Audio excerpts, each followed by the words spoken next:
Jina langu ni Rehema Benjamin Yaule, ni afisa mdhibiti bora wa shule katika wilaya ya Nyasa. Maendeleo ya taifa yanategemea sana kiasi cha ubora wa elimu inayotolewa kwa wananchi wake. Elimu bora ni muhimu kwa kuwa inawapa watu ujuzi, maarifa. Pia elimu bora ndio msingi wa maendeleo ya jamii na ukuaji wa taifa. Sera ya elimu ya mafunzo ya mwaka 2014 toleo la mwaka 2023 imeeleza kwa kina swala la uhakiki wa ubora wa elimu na mafunzo. Katika utekelezaji wa maagizo haya ya sera, idara ya udhibiti bora wa shule ngazi ya wilaya inatekeleza majukumu yafuatayo: kutembelea shule kwa lengo la kufanya tathmini ya jumla na kuona hali halisi ya shule katika nyanja zote, kusimamia na kuinua viwango vya elimu katika hatua zote za elimu kuanzia awali na msingi, sekondari na vyuo. Idara yetu inafanya tafiti mbalimbali, lakini tunashughulikia sana utafiti tatuzi ambao unanuia kutatua changamoto juu ya utoaji wa elimu katika ngazi ya awali na msingi, sekondari na vyuo.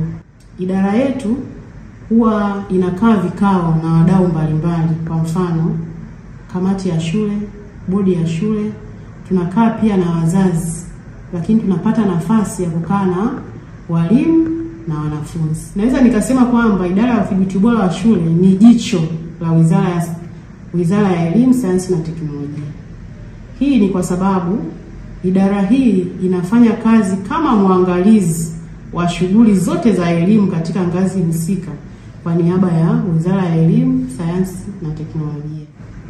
Aidha, idara yetu inawashauri wadau wote wa elimu kabla ya kufanya maamuzi yoyote, labda wanataka kujenga shule au wanataka kuanzisha shule, wasifanye jambo lolote bila kupata ushauri kutoka katika idara yetu ya udhibiti bora wa shule.